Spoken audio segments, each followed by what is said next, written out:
Welcome to Renaissance Charge videos. I'm Rick Friedrich, and today is going to be a short video, I promise. This is for Bruno and all the other people who misunderstand this technology. Sorry, Bruno, I'm not going hard on you here, but I'm just saying you completely misunderstand the energy and how it works. And though you may seem to think that you have favorable results, perhaps you don't. You're missing some important point that I want to talk about today. Now, we're going to talk about using meters incorrectly and ruining your results with your meters and your conventional thinking. Now, before I go on, I want to mention just briefly that I'm doing a new video series on real superheroes of the Bible, and I welcome you to look at those videos. They're vastly more important than all this technology, and so I'm doing them mostly weekly. So anyway, with this video here, we're going to look at what is wrong. I covered some of this stuff many times, well, all of this many times in my videos, but people don't pay attention to those points, and they're thinking electron theory, electron flow, volts, amps, watts, ohms, and this goes outside of that realm. That's constant current, and that is actually what I said to someone the other day.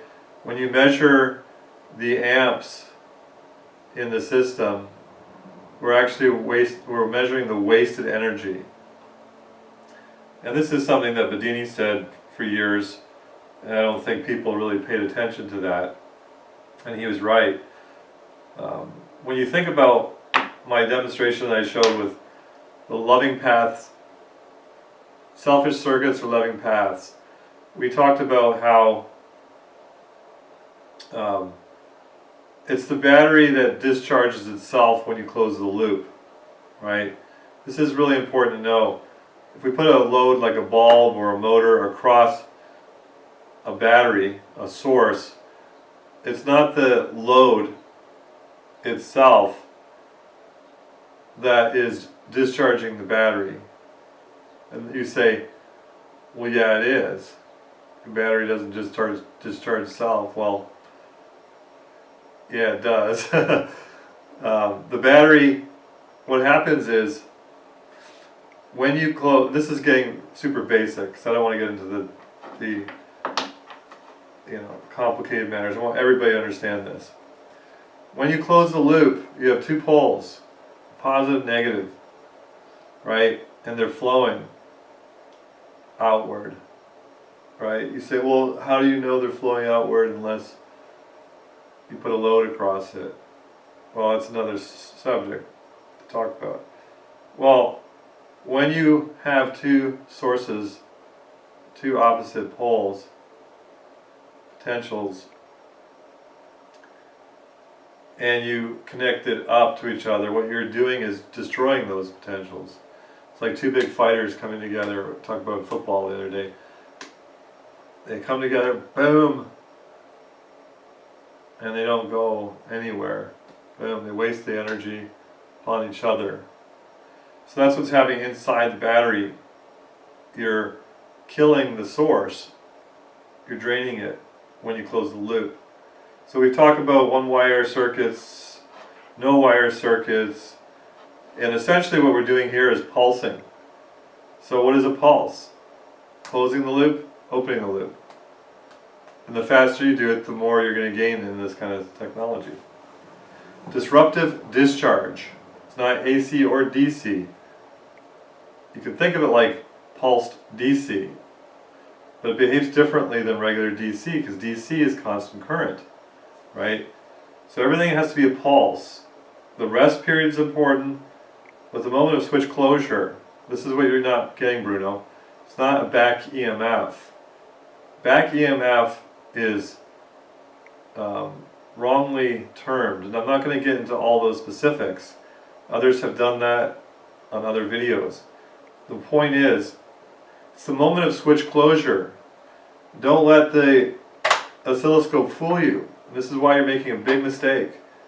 Nobody needs an oscilloscope to do this. You can do all the power that you possibly want without an oscilloscope.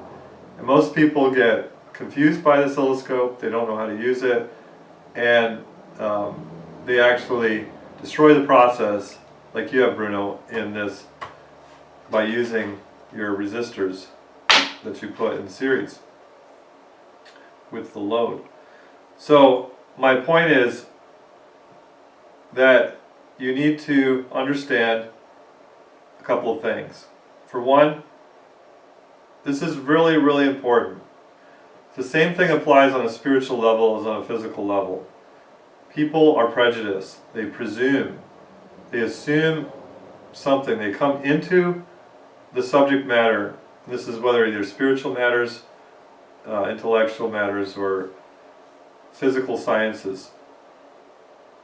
And so what they do is they come into it with these pre-assumptions. And then they interpret everything that they see with confirmation bias. They're looking only for a set, limited result, or response, or phenomena. They disregard the other phenomena, or they're not willing to see whether their method and their preset presuppositions are limited. And believe me, all of you, every single one of you is watching, has limited themselves with their presuppositions. Same with me. And I know that. And that's important. Most people don't know that. What's important is knowing how much you can be mistaken, right? Knowing that you only have a very little bit of experience in this universe, in this world. And so you have everything to learn. If you don't, then you're just like this proud little kid who thinks he's got it all figured out because he's got a little bit of knowledge over his sister or somebody else. Maybe he's the top in his class. He thinks he's something, right? Well, he doesn't know anything at all, just a little bit. And that's fine. God doesn't judge him or you or me for knowing more than we have the ability to know. And that's fine. But I want you, Bruno and others, to walk with me. If you're going to get my system and test it and then put videos out and say, I'm testing it, then realize you can't do, you have to follow the instructions and not do your own thing first. Then after you figured out what I'm doing, what I'm showing, then do your own thing. Evaluate things in your own ways. That's fine. But don't start off evaluating it contrary to the instructions. And that's what everybody does. Because what they do is they bring in their understanding. Oh, well, this test is not different than what Rick said. Well, yeah, it is. I didn't say to put an ohm or a resistance between any of the loads. This is not a constant current thing where that wouldn't matter. This is pulse DC. The phenomena we're experiencing is fundamentally different than constant current. So, in other words, this is one of the most important topics in my life. Prejudice, prejudgment. I'm not talking about racial prejudice here. That's something different. Prejudgment. Coming in to something with presuppositions, unwilling to take off your glasses and look at them. Oh, they're yellow. Now I don't see yellow. Or like my brother, who only sees pink. He's colorblind. And last year or so he realized for the first time in his life that everything he was seeing is actually shades of pink. Imagine that. So that's the way the whole world is. The whole world has become sinful and sees everything in a form of selfish ways. And what happens is they have to actually look up and find the big picture. And that's what I'm going over in my other series. But the point is, God's ways are so much higher than our ways. And if we but listen to Him, like for example, like I always bring up this analogy, if we look at, if we had looked at birds' wings, and the shape of their wings, we would have learned how to fly a lot earlier. But if you looked at, what people were trying to do with their flat wings, then they weren't succeeding in flight. But if we looked at the way God has done things, creation, not evolution, people, there's no such thing. God made us, and we corrupted ourselves. And so intellectually we corrupt ourselves. We limit ourselves to the way that God has made this universe. And so that's very important. Everything that man does gets corrupted. And you can all agree with that. Look what we're doing to the Pacific Ocean, people. Nobody seems to care about that, right? Look at all these different things that we do. We destroy things when we depart from God's ways, which are simple. When we try and get more wants and ignore the real needs of others, we got it all backwards, right? Wants and needs. God wants us to take care of our own needs and not worry about our wants. Let's take care of people's needs first before we consume all the rest upon our wants.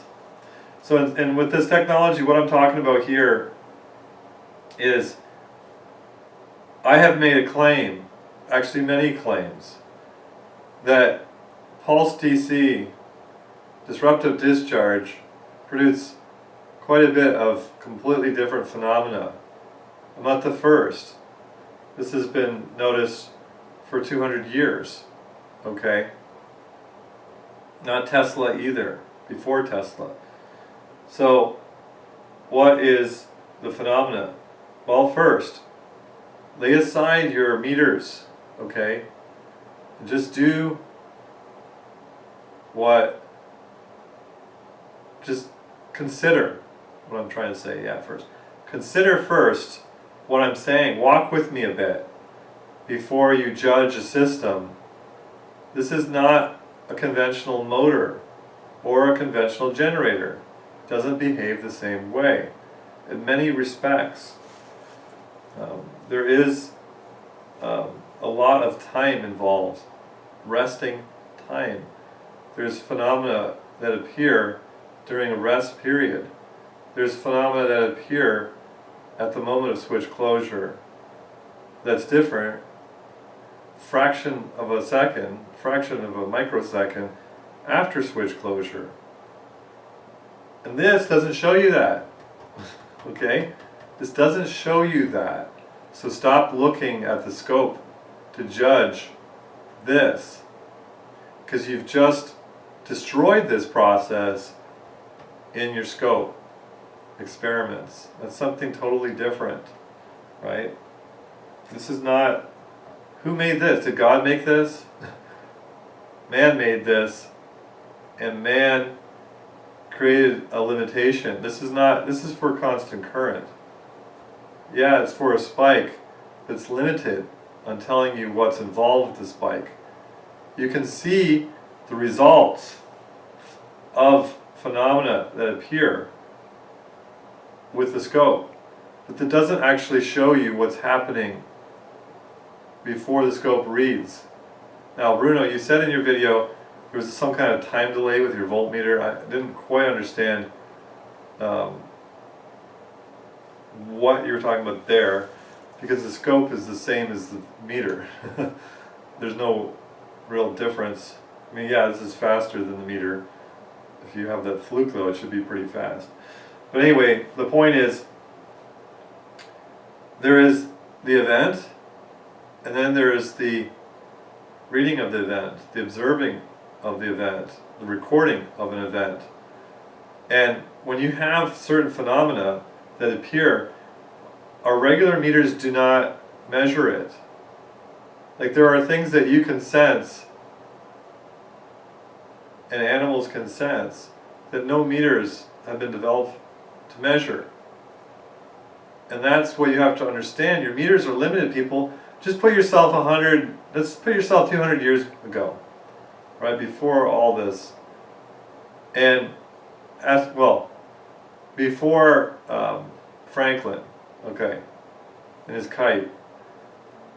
Let's go back to that period of time. Now, did the scientists think they had things figured out then?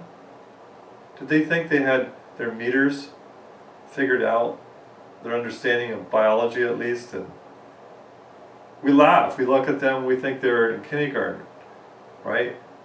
So what's going to happen 100 years from now when people say, oh wow, scientists thought that they could figure things out by the meters that they had? Yeah, they could see the very rudimentary, like some very basic things, but they didn't know about this, that, this and that, right? So the presumption of science is that we've got everything figured out. We need to stop that arrogant mindset, you know. Like I showed in the whole creation evolution debate, where the evolutionists keep going by old, long discarded science. May not be discarded in the journals, but it is old. And the new is true and the old is mold, as I say. Well, I don't want to go too much on that, but I do want to take this opportunity, because this is a short video, to go over that. Walk with me, all right?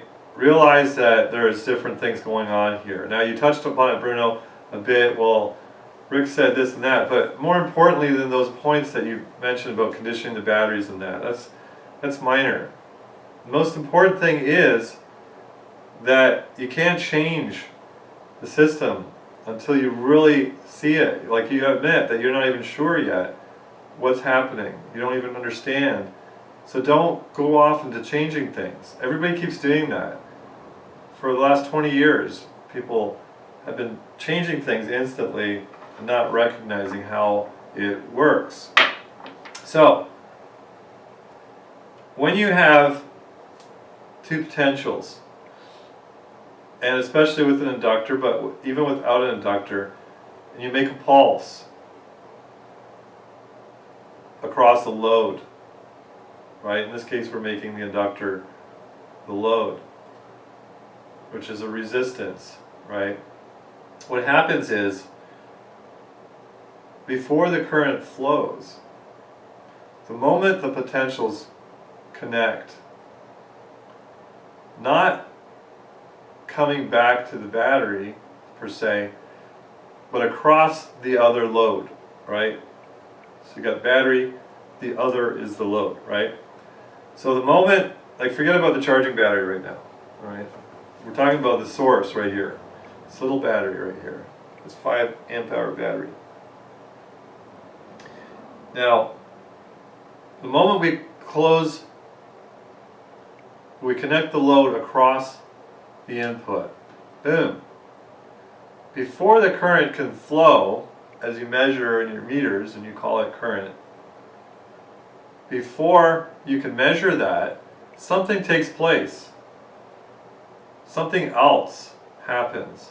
Not after you disconnect it. Not the collapsing of the coil. That's what you want to. That's what the books want you to believe. It's the collapsing of the coil that gives you the benefit. Well, that's another separate event. In fact, when that coil starts to collapse, you can see another event before the current flows. Right?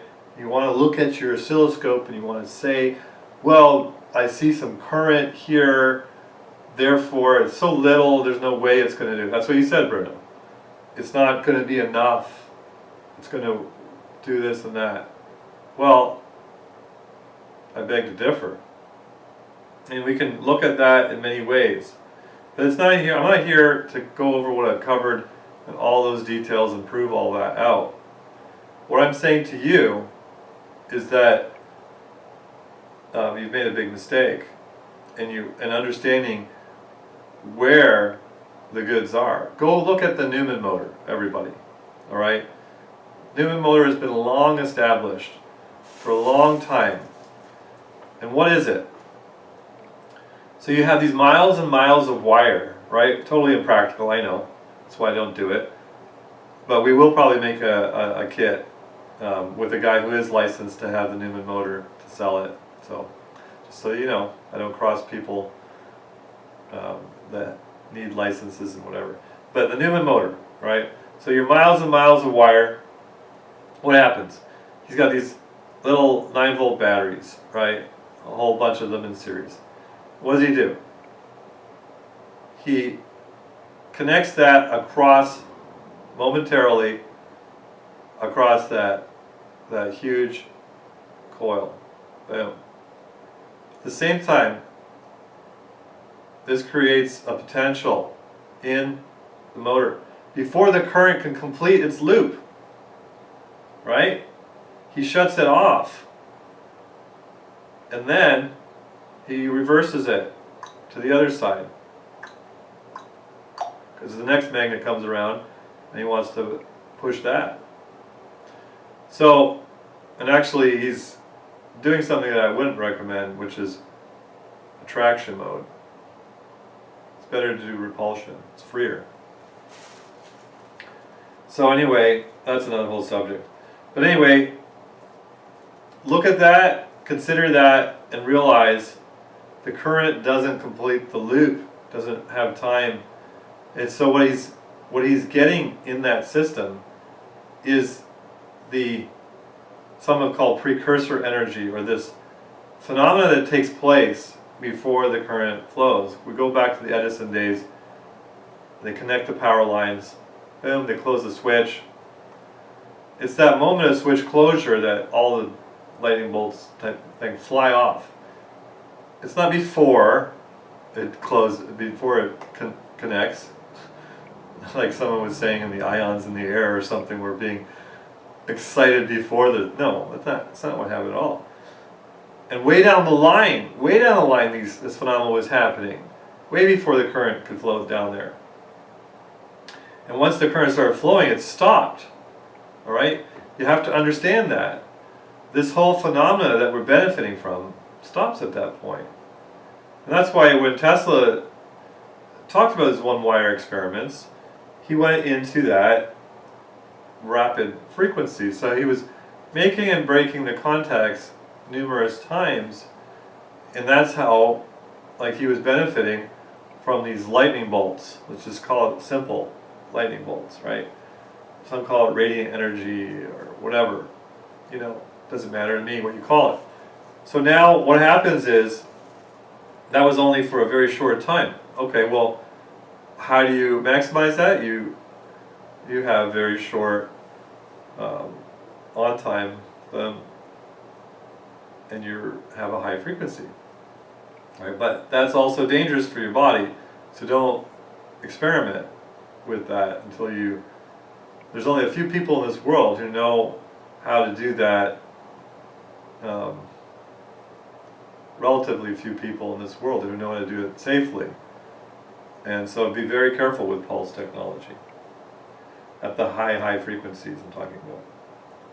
But anyway, the point is, then he was recommending running loads, and he shows you how to do this. I've covered this already in previous videos, how to benefit from that with actual products. Now, our products are not made to receive that. Gas light bulbs do very well, and certain other LEDs respond to that,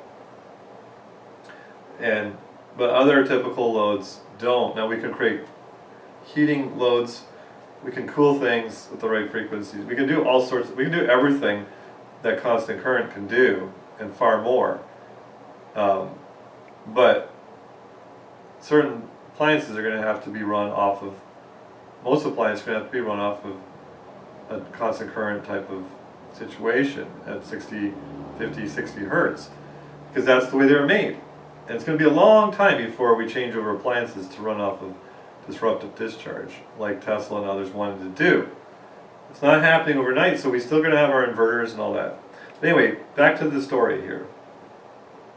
So we have the moment of switch closure is what you all need to focus on. Not the collapsing of the coil, because we don't even need a coil. Okay, did you get that? So if we can still produce the same phenomena without a coil, then where's your collapsing coil theory? You know, all that kind of stuff. I don't need to get into all that. All that debate is a waste of time. It's looking at the wrong thing. And I'm the one who's showing you real results and how it works. So listen to me. Forget about anybody else who's just talking about mathematics and never showing anything. I show you real life situation, real life appliances and things running for free. And so I might not have all the words right, and that's fine. But I can tell you certain things, and this is very important. So now, from that point, what I was saying to you is, that's not the main point of this video. That is just one point. Don't look at the, that's what, I'm just telling you, don't look at the scope to judge anything, really. The only way the scope will be useful to you is after you succeeded in doing this and you go on to advanced things, which there's very few people that are advanced. Some people, a few people that are intermediate, and almost everybody is not even at the beginner stage. So what I'm saying is, don't worry about the scope at all. Put it away, especially ones that are no good, like you said. You know, they're problematic. And secondly, Bruno, don't do a video if you have an anomaly, because you just threw off your whole results. You're drawing attention to people's to your results, but you said something unusual happened. So you can just scrap it and start all over again. Because when you do that and you have something went wrong, and then you look at your results, you conclude wrongly in your head, because you're still looking at the results, but something went wrong, right? So you can't do that. It's not accurate. It's not good science to do that. You need to start over again. I know it takes time, but you need to say, all right, let's start off with some different batteries, just start all over again and do it again. So I can see you did that with other later videos. Okay, so next step. So the first thing I noticed was that you put resistors, and you said to yourself and to the camera, to us, you said, oh, I've got these little resistors, 0.1 ohms resistors in front of the battery, in front of the loads to the bulbs, and so forth. You place them. Oh, they can't harm anything.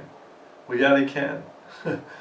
And this is something, I'm going to let you in on a secret here.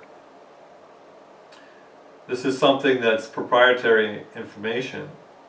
Not proprietary that I own it, it's just part of what we're doing here with these motors, and it will apply in a later things that I'm not getting into right now. I have already covered them, but I'm not going to in this video. And like I said before, I have shown everything if you just pay attention to the details of what I've said, what I've shown. It might not have drawn your attention to what I've shown, but it's there. I'm not trying to make a puzzle mystery here. I just, you know, I'm not going to repeat myself too many times. People don't want to pay attention to the details. That's up to them. And so, I've said these things in my instruction videos. Don't change anything until you succeed. If you don't succeed, then you've done something wrong, or your batteries are not good, or something's wrong. And I find numerous people don't solder very well. Cold solder joints, intermittent. When you make a solder bubble and it's not flowing smooth, you know, like this wire's got to flow smooth with the wire, right? And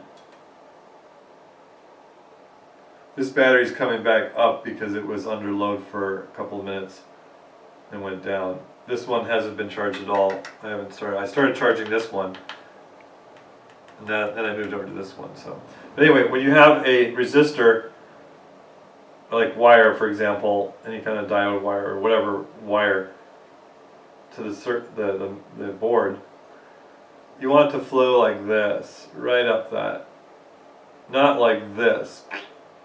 And I find anybody who's just starting out or has a little bit of electronics experience doesn't solder correctly.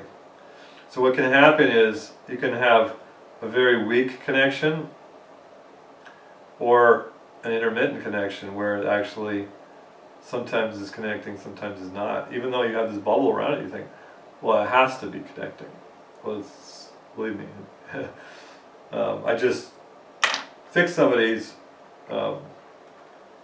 circuit boards on this 4-pole here, and all of them were bad. Every single connection to the diode going out was bad. Very dangerous. No wonder the system blew out. Right? Once I fixed it, it was all fine. Just simple soldering. Right? So learn how to solder. It's welding. Welding 101. And understand you got two dissimilar parts in size. They heat up at different times. So you have to learn that. You got to be hot enough, both of them. And you got to learn a little bit about pre-tinning, but don't, like you can put, like you can start to heat up your biggest item that's you're going to be soldering. So this is obviously on a big bus bar. The big bus bar is going to take longer to heat up than this part if it's a thin wire. So you're going to heat up that bus bar first, and then what you can do, you can cheat a little bit. What I call it's like pre-tinning. You can add just a little tiny bit of solder onto the tip of your solder. But what people do is they realize that, but then they just keep adding more and more. What happens is that flows out over the tip, over the part, and the part that's not heated sufficiently then gets covered over, and that's a cold solder joint.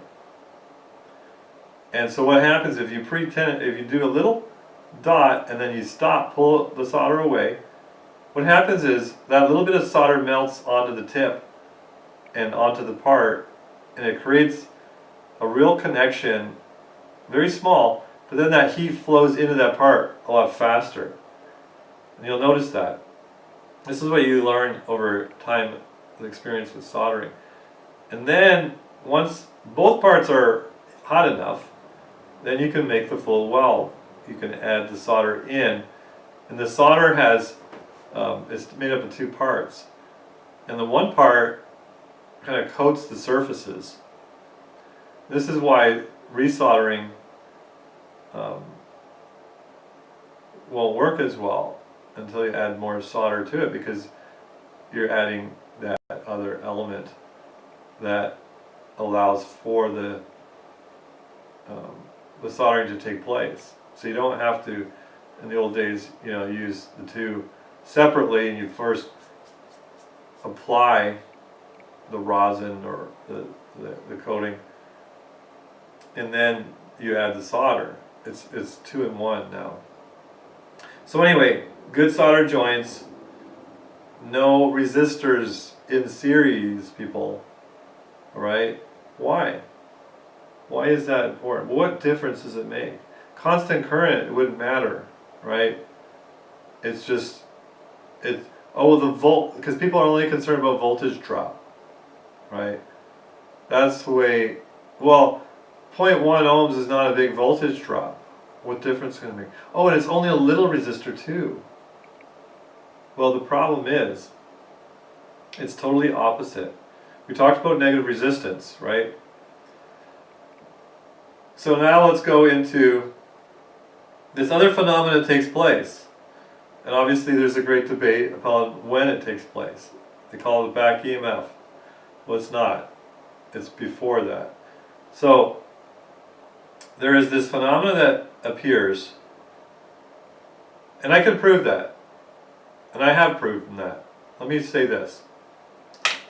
What's the difference between running this motor exactly the same, which is what I've been showing recently, with the trigger coil like we're doing here? All of these coils are run together on this extra wire. It's bifilar, the smaller wire on the master coil. What's the difference between running that and the exact same thing with the Hall?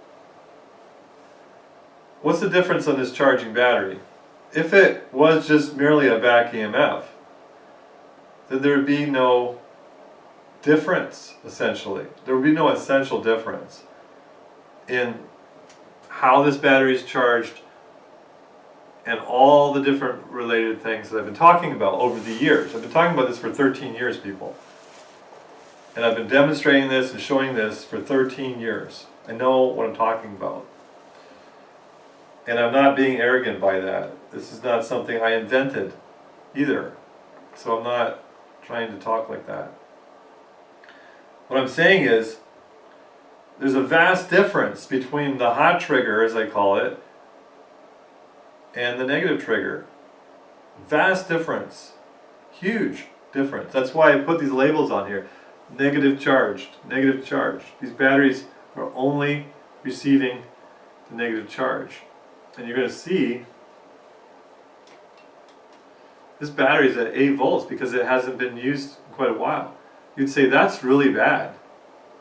Wow, you must have 2 cells shorted out on this battery. And you think that. But I'm not worried about that. Because what happens is that a positively charged battery will usually not go, it could sit discharged for like 2 years or so and still be 12 volts, right? So that's where you think, whoa, you either really deeply discharge that battery or, no, this will, the positive charge holds the charge, the negatively charged batteries will relatively quickly discharge because something else is taking place, right? So we talked about this, so many details. I'm just talking about the basics here, the very, very basics. And that is, you have 2 different types of charging. So if we had everything exactly the same and you're calling it back EMF, well, one back EMF is different than the other. So let's get rid of that whole idea.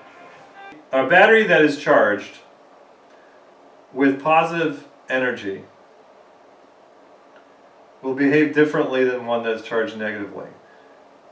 Now, what's different about the Hall switch triggering with this motor, it's the way we usually sell it, and with the negative triggering, is that the charging battery is more negatively charged with the trigger coil like we have here, which is the bifilar coil, right?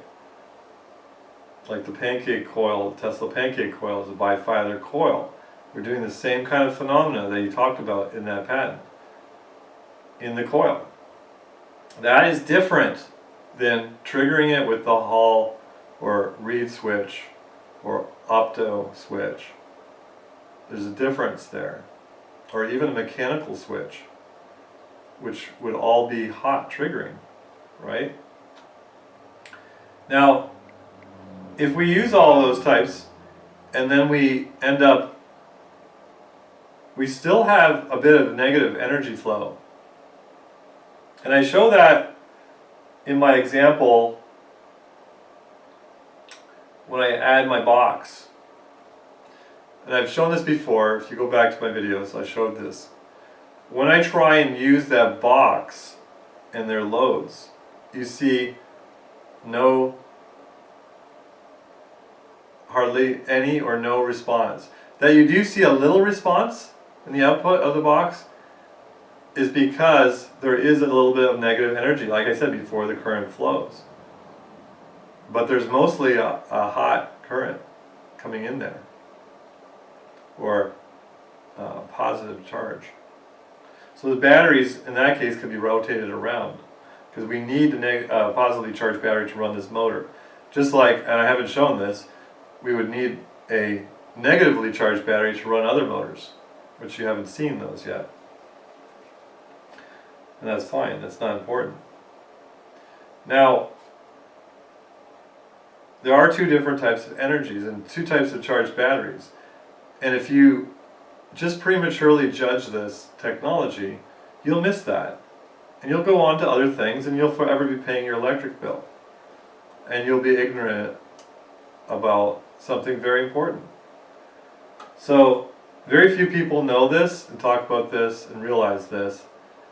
And if you look at the failures that you've experienced, then you can actually not count them as failures, but as a learning experience. So that there's two different kinds of charge into this battery, and that this battery is, it can run the same kind of loads. It just can't, it can run this motor too, but it just can't create the negative charge. It can't create this charge process in the same way that a positively charged battery can. That's maybe, if you're not using a trigger coil, don't worry about that. Forget about it, don't worry about it. But I'm just saying that. You can see for yourself. Believe me, I've been doing this for 13 years. And I know the difference. And I work with batteries every day. I know batteries very well, especially lead acid batteries. So now, the thing is, what is that phenomena? What is that, not even phenomena, you can't even see it. What is it that charges this battery with this trigger coil arrangement? First of all, if this battery is 12 volts and this is 300 volts, and they're in series with each other, yes, the negative terminal on the charging battery is connected to the positive terminal of the input battery. And I can show you that.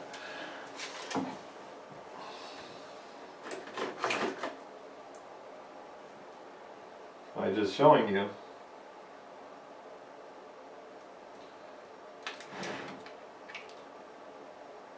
If it wasn't, you know, you'd see a difference on my voltmeter here at least, and the ammeter. So,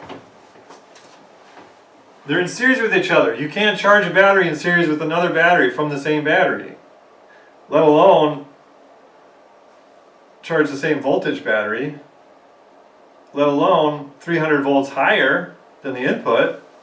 This battery is closing the loop across the motor. It is not charging that battery. This isn't a floating ground arrangement. It's floating. It's not common ground. We're not connecting the negatives together here. Negative to positive, not negative to negative. Totally different. That's like an amplifier circuit, negative to negative. We're not doing that.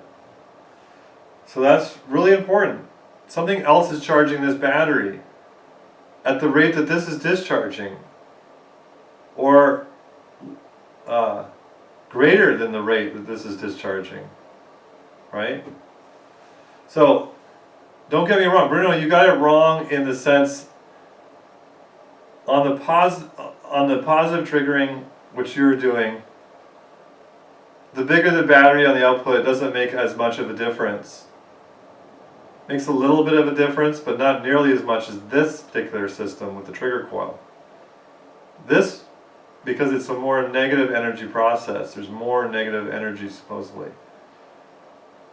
The bigger the battery bank I put on the charging sides, the more energy I got. Like I said, when I did this with a similar motor years ago, I showed this on my YouTube channel, over 3 hours running. Run a, one of these was either one of those batteries or those batteries, 12 volt, 12 amp hour batteries, 2 amps in, charging at the rate the other was discharging, and then I replaced the charging battery with 2000 volt, or 48 volts of 2000 amp hour batteries, and suddenly, over time, I was getting 200 plus, 250 or whatever it was, times more output than the input, or the charging rate that I had before, without the motor changing at all. Nothing changing in the motor. Same adjustments, everything. Not changing anything at all in the motor. And now I'm going from charging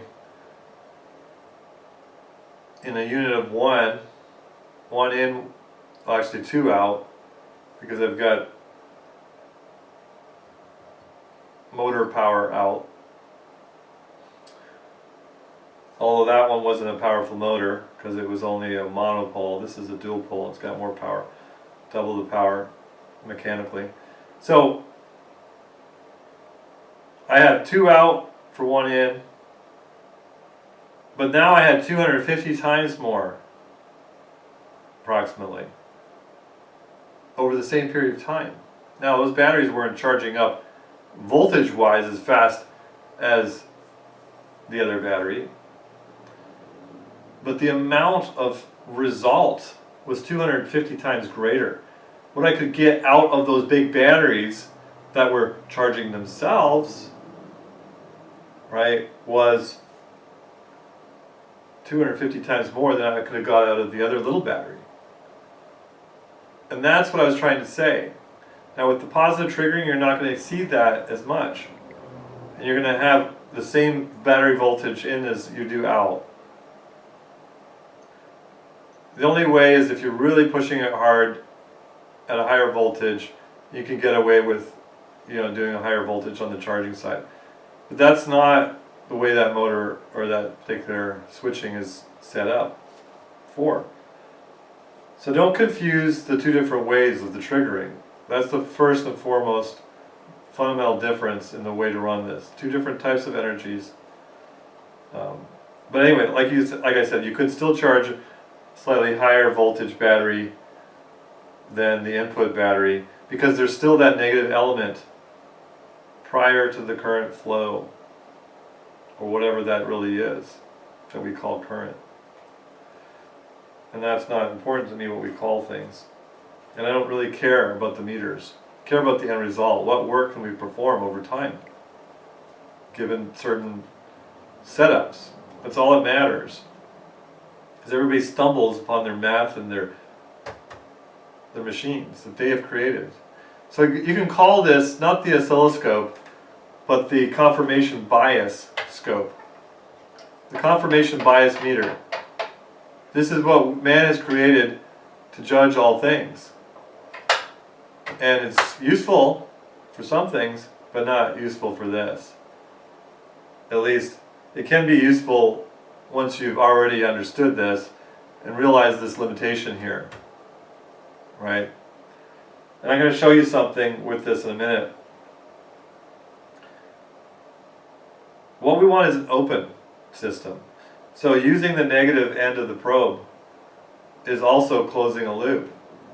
And actually I don't do that a lot of the time, which we're going to look at. Right now it's hooked up across the collector and the emitter. So across the transistor, the switching of the transistor. And you'll see it, oh, it'll be all stable. That's what we want. The line, we want to see it. But I'll show you the difference between just putting it across the collector and that's what I'm not going to go over all the things that could be gone over, we don't have time. This has got to be a short video as I promised. So now the thing is, we want to look at so the bottom line of this video, putting a resistance in series with the result charging, or the charging battery, right? Well, go ahead and try and do the difference over time and do a year's testing, please. Look at your batteries over a year. Look at them over a day. Whatever you want to choose. You'll see the difference when you limit by not following the instructions. The difference in your results. So what is a battery that's charging right here? What does it become? If this is a positive resistance and the battery is discharging itself with positive resistance, we got heat created. then what happens when we charge here? This is discharging itself over a positive resistance. And I'll say this again. The load across the battery is only regulating how fast the battery discharges itself. It's a totally different way of looking at that. Unless you see that, you will not succeed in this. If you think otherwise, it's going to completely limit you in all of this research. But if you look at the batteries discharging itself, and the load that's closed loop is regulating how fast it discharges, then that's a whole different way. Some people will say, well, that's the same thing. Well, it's not. It's a matter of your perspective. And once we actually keep the loop open, we don't close the loop. Or at least we lessen the closed loop, and the current has no time to reach its loop, so to speak. Then, what happens? We can actually keep this battery charged. We can do a whole lot more things.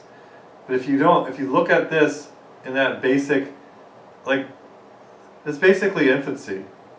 It's like teaching infants the bare bones of eating. Like they come out of the womb, what do? They eat. They should eat. Don't take them to another room. Let them go to the mother immediately. Okay? So it'd be like stopping right there and realizing that's all electronics is. You're born and you eat, sleep, and you poop. And that would be it. That's constant current for you in a nutshell. Right?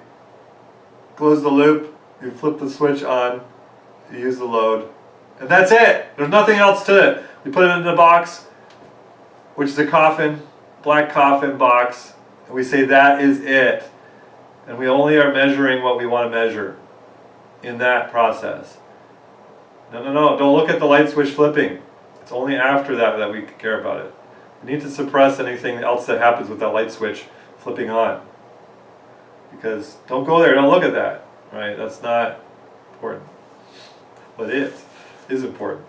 When we grow up, when we become a man or woman, we realize that there's more to life than just eating, sleeping, pooping, and giggling, and crying.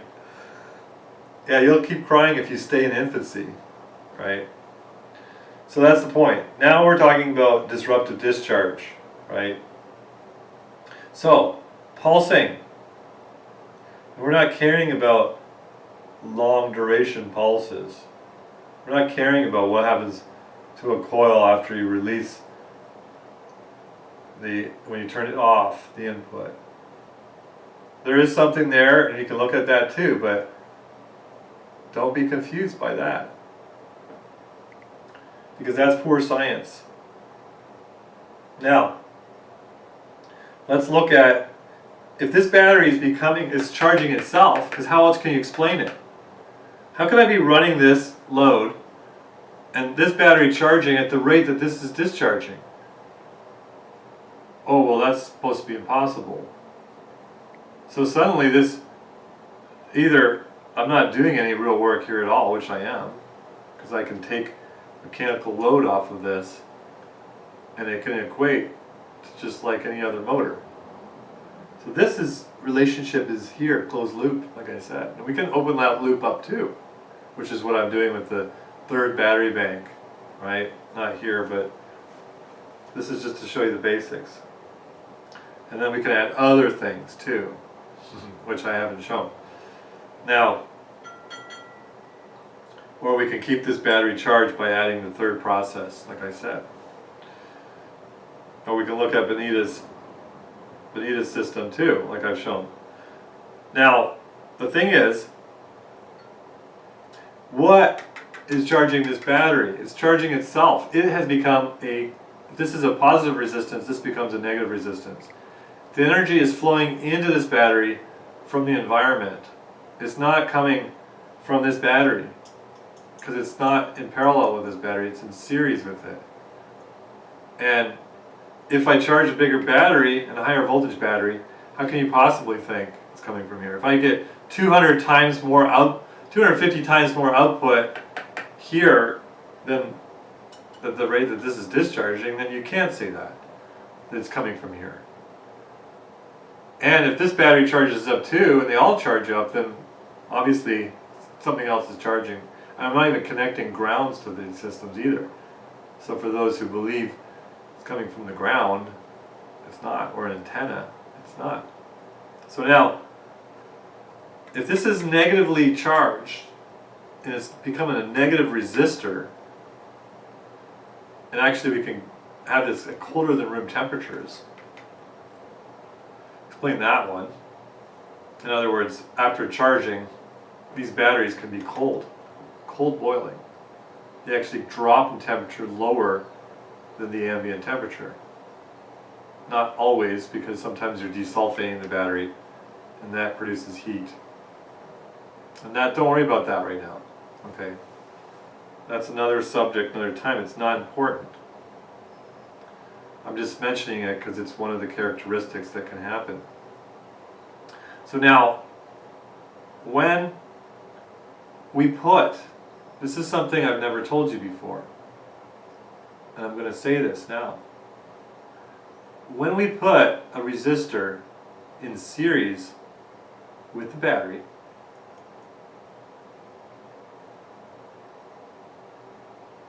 the first one we put in series limits all the rest. Now that's a big secret that I'm sharing here. I didn't have to share that. It's a big, huge, huge piece of the puzzle. And if you had listened to everything I'd said over the years, you'd have figured that out. I said it in so many ways. So for example, if I put a little battery, now each cell is made up, in this case, of 6, each battery is made up of 6 cells, right? So, if the first cell is the weakest cell in the battery, sulfated, that is a really bad battery, then all the rest of the cells following it are going to only receive the same amount. And it's not that current is flowing through that. But what happens is, every cell following it will be limited to the first receptor, the first receiver, the first impedance. Alright, series impedances here. So, Bruno, when you put the little tiny 1 ohm resistor there, which is, or 0.1 ohm, that's the equivalent of the batteries. So you limited your output to that one little thing that you put in series. So your whole results were limited. Just like I say, the smaller the battery, the smaller the battery, the lesser results you're going to get. The bigger the battery, the more you're going to get. And I said that especially with the trigger coil. Like I said, with the other system it's not as much. But what you just did is you killed the negative energy, or you limited it. That little bit of negative energy in that particular system got limited by that resistor. So for example, if I have that box, okay, now this is, I shouldn't even be saying this. If I put a little box first, I'm not telling you what that is, even though I already have. If I put that little box there, and I add more and more boxes, each of the other boxes is going to be limited by the first box. If I start off with a bigger box, like I've shown the bigger box, right? I don't think I've shown this little one running off the big box. And then if I was to put the little box first before the bigger box, there'd be a fundamental difference. Why is that? Because what I was saying is true. And if I do it the other way around, everything after the bigger box, I'm limited to the size of that big box. So just like if I start off with a little battery and then have a big battery in series with it, the big battery in series with the little battery is only going to charge as fast as the little one is charging. As fast as that little one is producing real charge, the big one is going to produce the same kind, not the same rate of charge as that, like it's not going to charge, the volts are not going to rise at the same level, the same speed I mean. But the amount of energy appearing in that battery is going to be the same in the big battery as the small one, relatively. You're limiting. But the other way around is different. You know, provided everything's tuned and everything's right, you know, on the motor side. And that's with the trigger coil I'm talking about primarily. The other system with the hot triggering is a lot different. It's still there though. So when you put a resistor, and the resistor isn't by itself, the meter is also playing with the whole thing. Then then the resistor and the meter are affecting the output. And this we have seen over time. Putting a amp meter, that's why I use the clamp one. It doesn't affect things the same way. Well, and that's very limited. The amps on the output, you can see that it doesn't measure up to the rate of the actual charging of the battery. So that's what we've shown for years.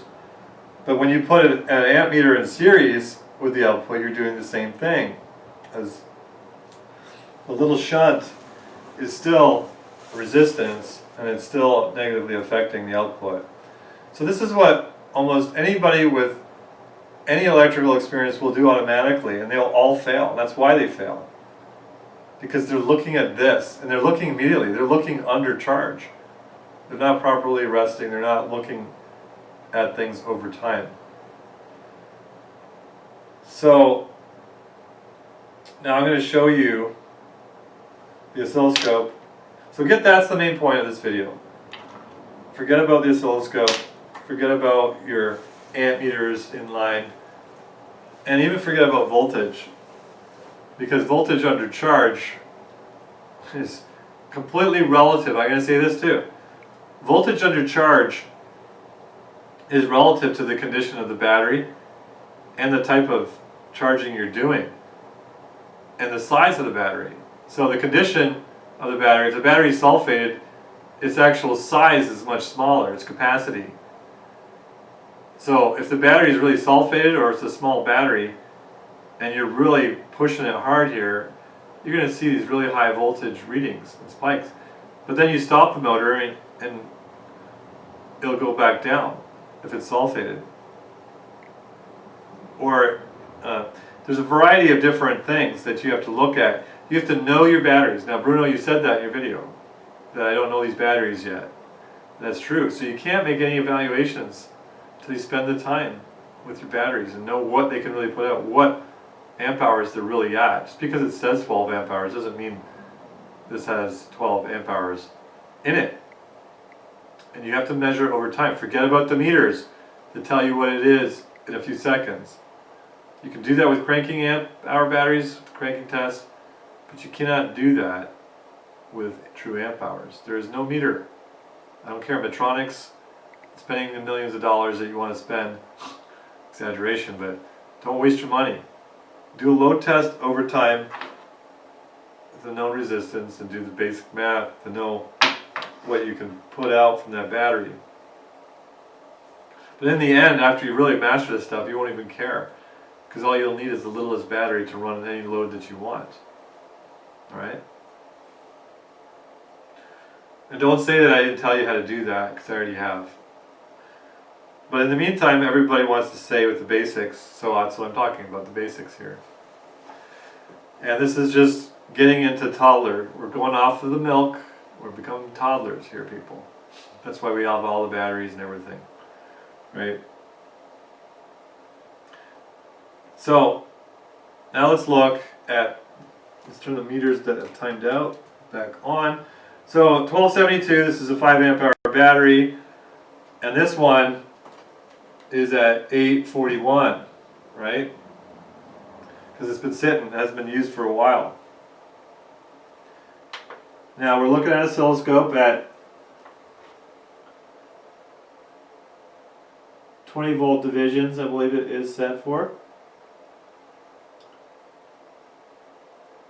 And it's measuring the volts across the primary battery at 13 volts, right? Across the collector and the emitter. That's exactly what this is. Well, through the coil. The collector terminal goes through the coil to the positive terminal of the primary battery, the input battery. Right now, like I said, I have this connected.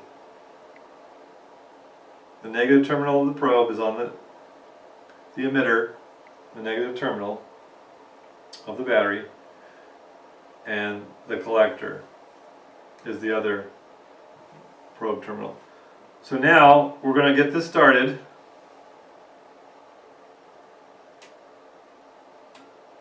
Boom.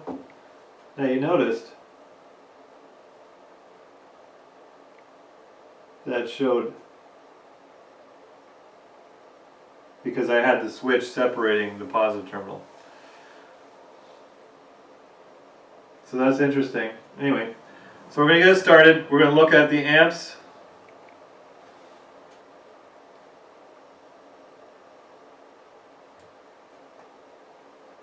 This is not terribly important.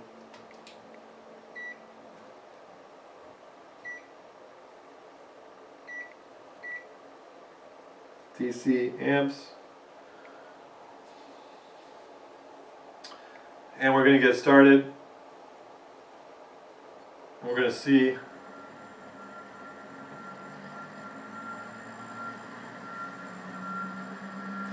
amp draw go down, the battery right away going up.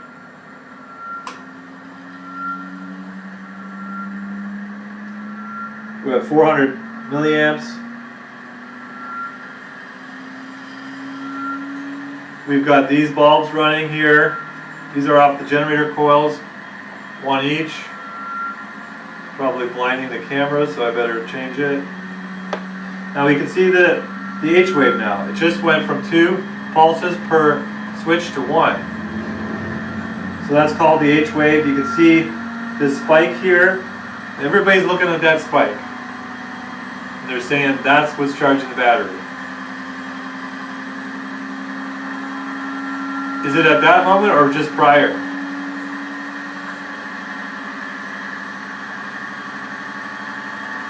It's very important to not get that mixed up. So it's better, like for me when I started, I didn't even have an oscilloscope.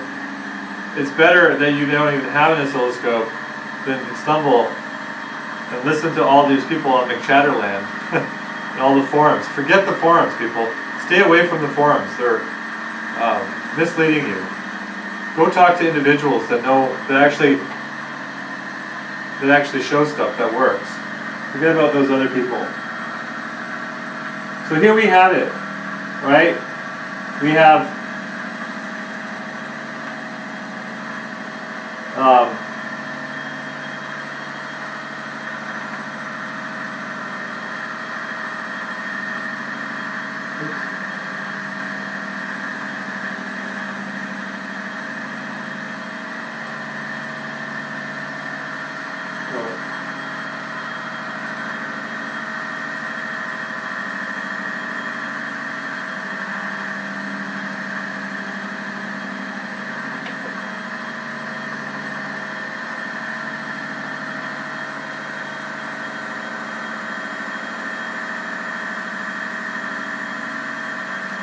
So anyway, we've seen all that before, but now what I want to show you is disconnecting the negative terminal on the oscilloscope.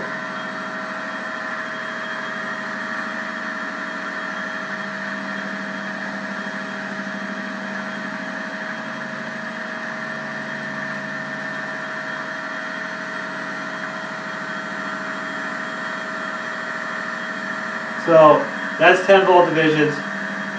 That's 20 volt divisions.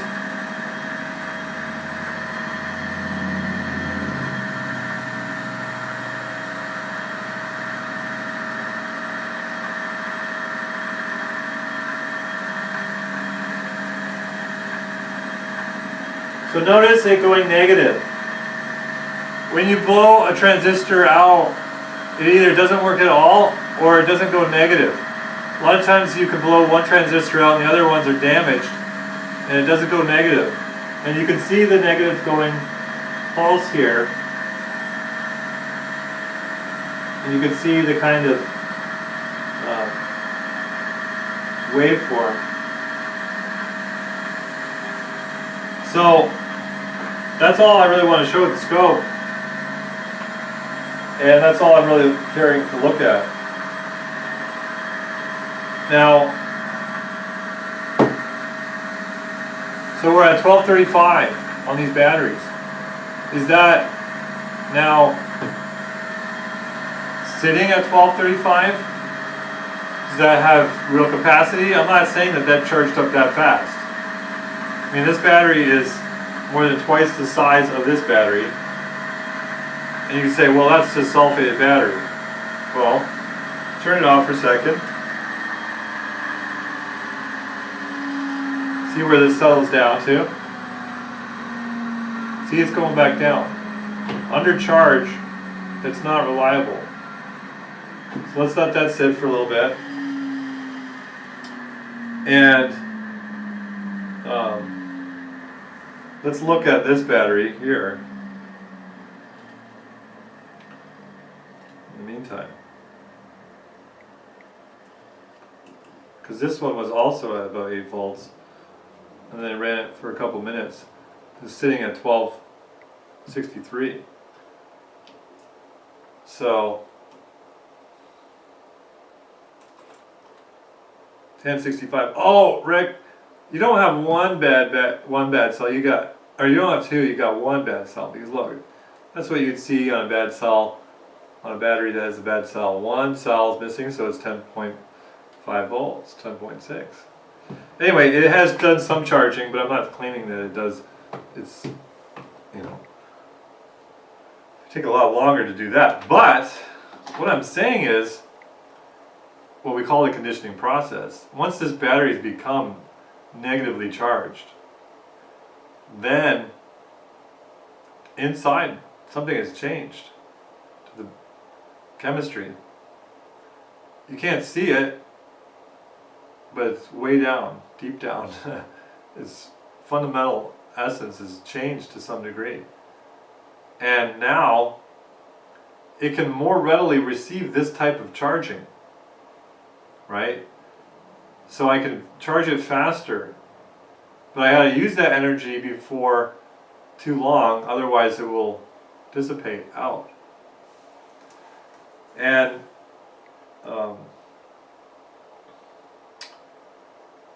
if you're trying to negatively charge a battery, like those batteries right there are positively charged. If I go and try and charge those with this, it's going to be trying to convert the battery over, which is going to take about 10 cycles before it really gets rid of that positive energy in that battery. And then it's going to more quickly respond to it, like this does. And that's where we can really take advantage of the bigger the battery, the more it can receive charge. And that's what Bedini was trying to show everybody for years.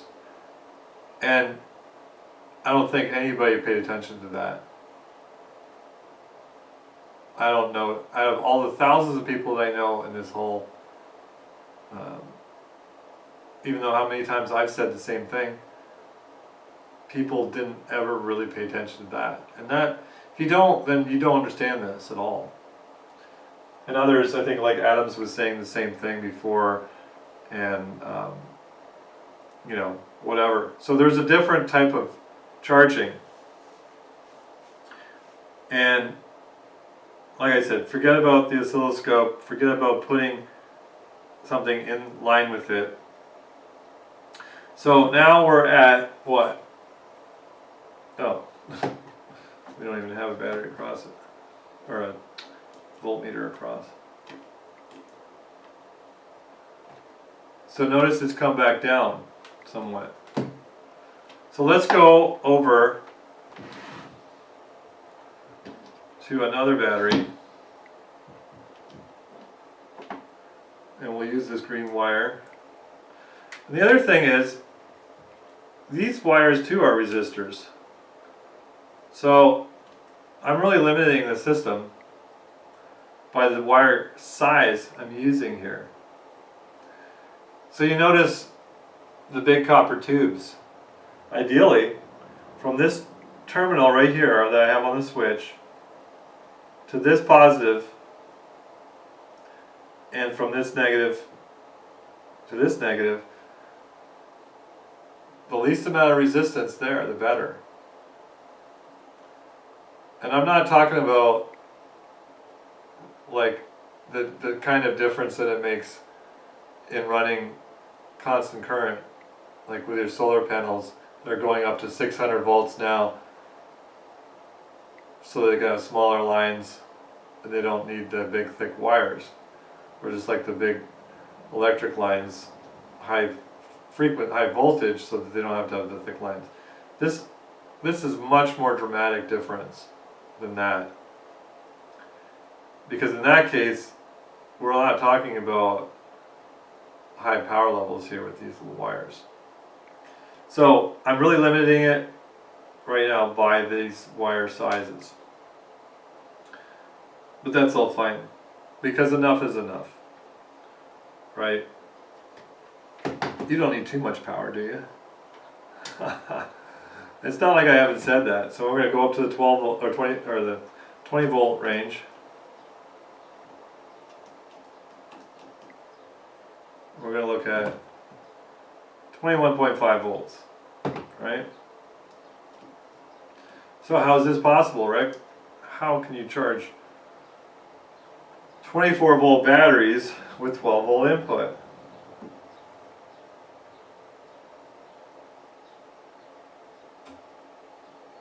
Thump.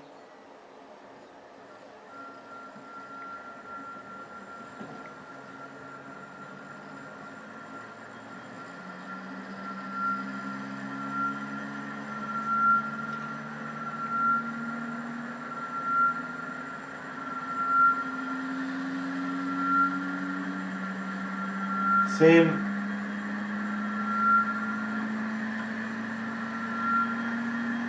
power levels here on the input. And I haven't tuned this at all. I had blown out all the transistors, so I had to replace them again, because I was doing some other experiments. I was actually demonstrating what happens when you have too much load on the third process. I was showing it to somebody, and how it blows out. And I blew them all out.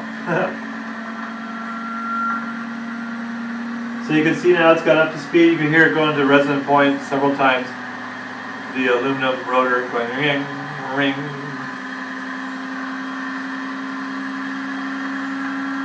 So we're at 600 milliamps, and that will go up and down depending on where you are on the sweet spot. So you can see now, spike. Oh, I think that's a higher spike now. Oh. But what's changed? The coil hasn't changed, has it? The back EMF is different. Whatever, I don't want to get into all the specifics in this video. I just want to show you, because I said that, for those of you who are new, I'm charging 24 volts, supposedly from this 12 volt battery, which is in series, right? It's in series. And I showed that earlier by connecting positive primary, negative charging are the same terminal right here on the board, right at the switch. So we're at 24.3 under charge, right? Which can be all over the place, depending on what you're doing. So now I'm going to show you something different. I mean, I've showed this before. So we've been running this load all the time here. Now these are not quite the same output as the input, because I still have a lot more torque here to play with if I wanted to. I'm not loading down the generator coils. In fact, I'm going to show you again, which I've been showing for years, which was a specific purpose of this. Okay, so now you can hear it speed up.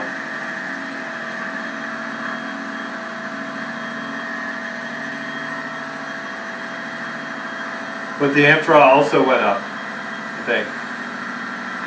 Depends on my settings. So it's still charging.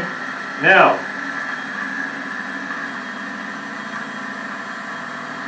$725, 6, 7 milliamps. Now I'm going to short out the coils.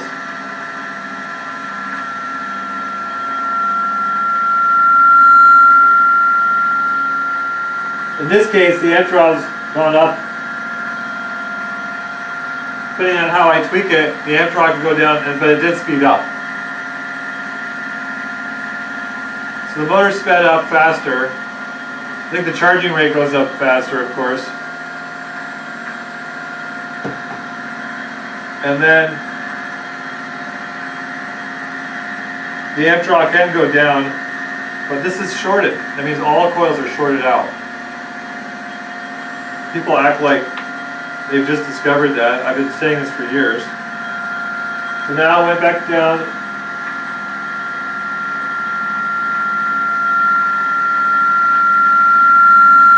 Dropping out of that resonant point. So we'll go back to the light bulbs again.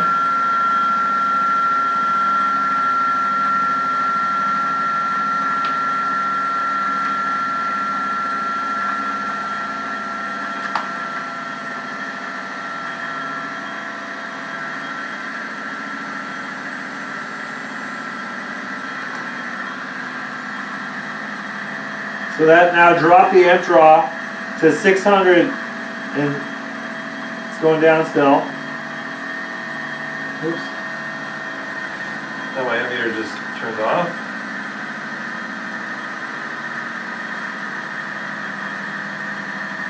$600.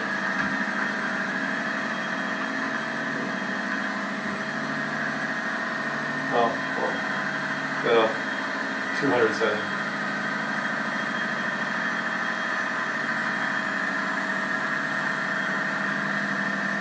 $690 around. This is a kind of funny meter depending on where you put it.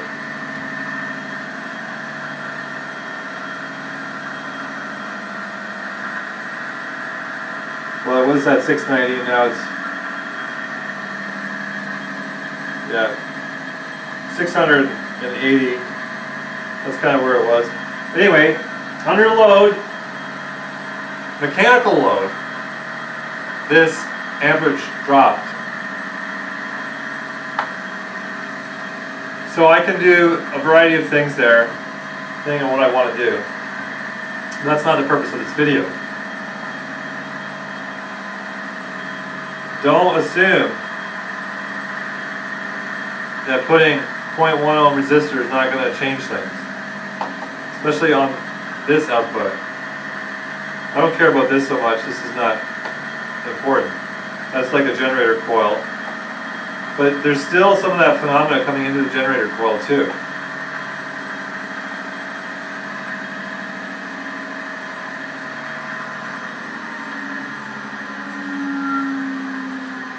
So the amp draw goes down.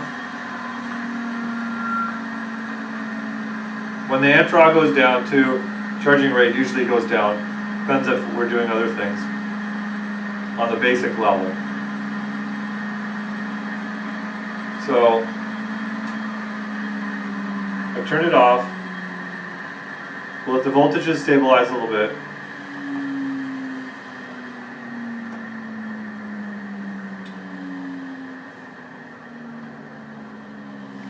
Oscilloscope's turned off.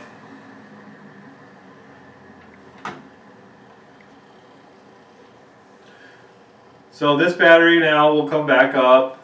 Obviously, under load, voltage drops, right? And then it will bounce back to where it rests.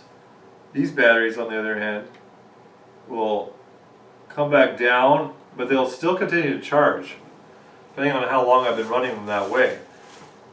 And then they'll come to a point where they'll stay, and then after a day or so, or less or more, depending on how long they've been running on these systems, they'll start to discharge.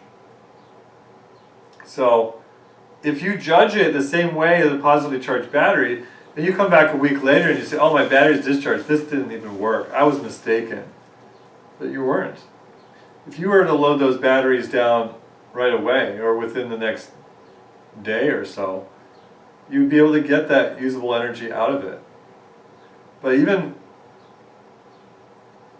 like, it's good to let a battery rest after you've been charging it, but use it within 15 minutes. You know, makes a difference. Now if you're really charging very hard, it could continue charging for a while after. Not very fast, but it will still continue to charge. See, this meter is still now resting at negative 37. Kind of all over the place. So anyway, you want to look at voltages under rest, but you want to look at real loads. And judge your batteries by real load conditions. Keep looking at this oscilloscope and limiting yourself to voltage under charge. Right? If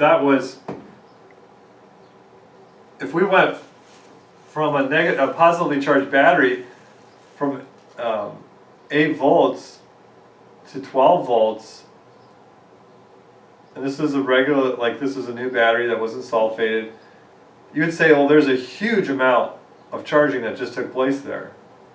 If the battery's sitting at 12.3, I think, or whatever it was, this one here, when it had been like, before I ran it for 5 minutes on the system, if it had been sitting at 8 volts, and then it ended up sitting at 12,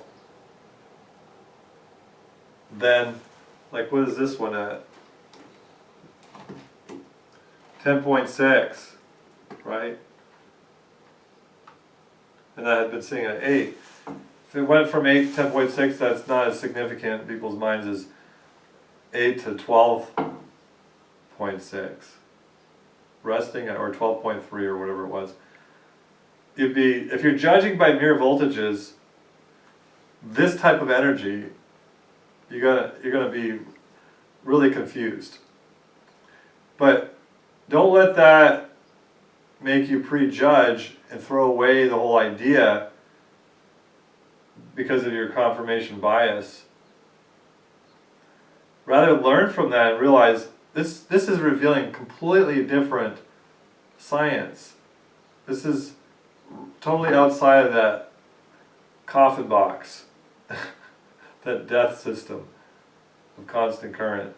Something totally different applies here. There's a whole new set of rules, people. There's still rules. I know you guys want your rules, and they're still there. It's just there's a bigger universe than your little narrow-minded limitations. And I say that too about myself. I'm not anything. I didn't invent this stuff. I didn't come up with this. And we're all just sheep. We've been going astray because we've been limiting ourselves to the ways of the world. And the world is always going to lie to you. Unless they can take advantage of it, they're always going to lie to you. Because that is the world. The world is governed by the devil, who's come here to lie, steal, and kill. And that's the way this constant current thing is. It's stealing from you the riches that God has given you. It's a lie to say that that's all reality. Its own laws are just like this selfish culture that we live in, with all of its lying, and they have to make all these laws pertaining to lying and regulate people within their lying, right? And then, like I said, it kills you if you close yourself across the loop. Ouch, that will kill you. Whereas the true pulse system won't kill you. It steals from you in that you have to pay for your energy when you close the loop. But if you open the loop in the pulse, you can actually keep this battery charged if you wanted to. If you observe in God's creation how it's being done. Look at biologically. I mean, maybe that will give you a hint, just like we learned from birds' wings. You can look at our fearfully and wonderfully made creation in our bodies and realize how God did that. So then we can benefit from that. So don't lie to yourself, don't steal from yourself, don't kill yourself. That's the moral of this story. And the same thing applies here. And that's what I've been trying to do, is make these analogies spiritually, because how much more important is eternal life than free energy? What's it going to do for you in the end, you know? So anyway, that's my short video, and you can see the voltages. Not that I'm trying to prove too much from that right now. Let's look at them individually.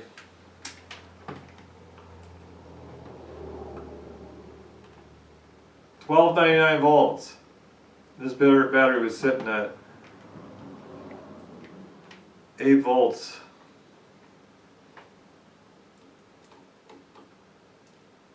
See, like I said before, Renaissance charging gives you a higher voltage to your batteries. 1056. So I need to charge these up fully and let them sit under charge for a while, and then I can really load them down. But that's the difference. Like if we tried to charge these batteries up, you know,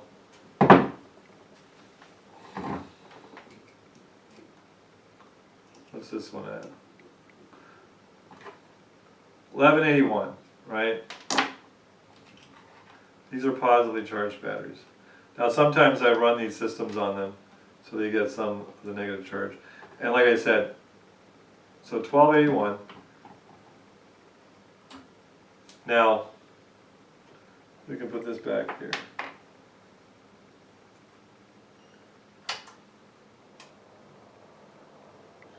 So now, so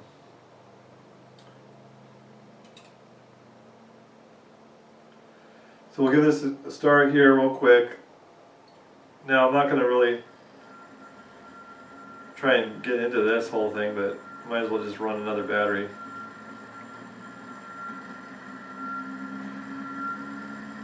$12.09. So this one responds to it, like I said, under voltage. It's going to rise, or under charge, the voltage is going to rise pretty quickly. So we'll run this until it gets to full speed, and then I'll turn it off and we'll watch the voltage drop. We can look at this voltage still.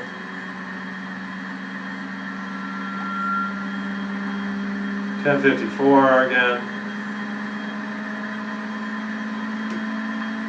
12.96. That's pretty high. So let's still get up to speed. 12.38.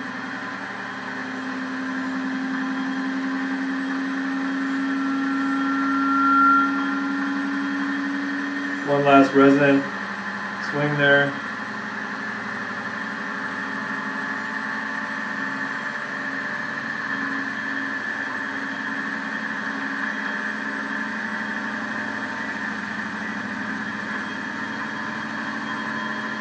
690 or 700 milliamps again. It's in, still climbing.